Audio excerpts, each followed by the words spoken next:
Music is a precursor to language. It is not that it predates language in the historical sense, though it probably does, but that a version of music comes out of the mouths of babes and sucklings before they are able to form words. Some of a baby's cries will have to do with hunger or the desire for company, but there are also moments when the infant lies there experimenting with sound for its own sake. And that is music. Why do babies do this? We know that children learn through imitation and that this begins at about 6 months. They respond to the sounds around them, including birds and animals. They imitate the voices of their parents and siblings, and they form a particularly strong bond, a musical bond, with the parent who sings. Originally, perhaps, this singing consisted of cooing, reassuring tones, and it can still be that. Archaeological evidence suggests that Homo erectus, the ancestor of both human beings and Neanderthals, had the facial bone structure to make different pitches.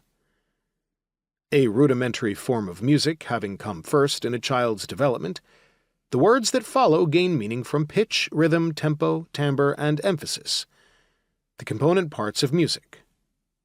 With tonal languages, such as Vietnamese, Cherokee, and Yoruba, spoken in much of Nigeria and Benin, infants learn relative pitches or pitch shapes as part of pronunciation.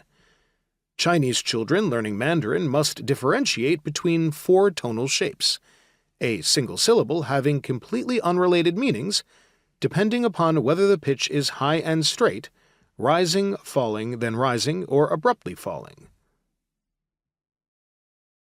So, ma means mother, ma means cannabis, ma is a horse, and ma is the verb to scold or curse. And what's more, context is important because ma also means leprosy, while ma can mean agate.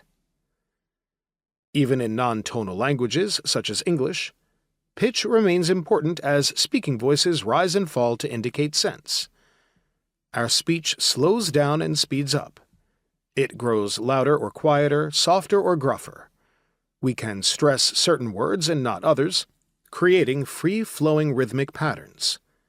We do all this at the service of the words we utter, the music of our voices allowing those we are talking to understand the nuances of meaning and gauge veracity.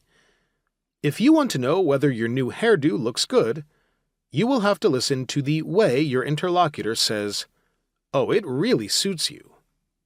So music is both more primitive than speech and a part of speech.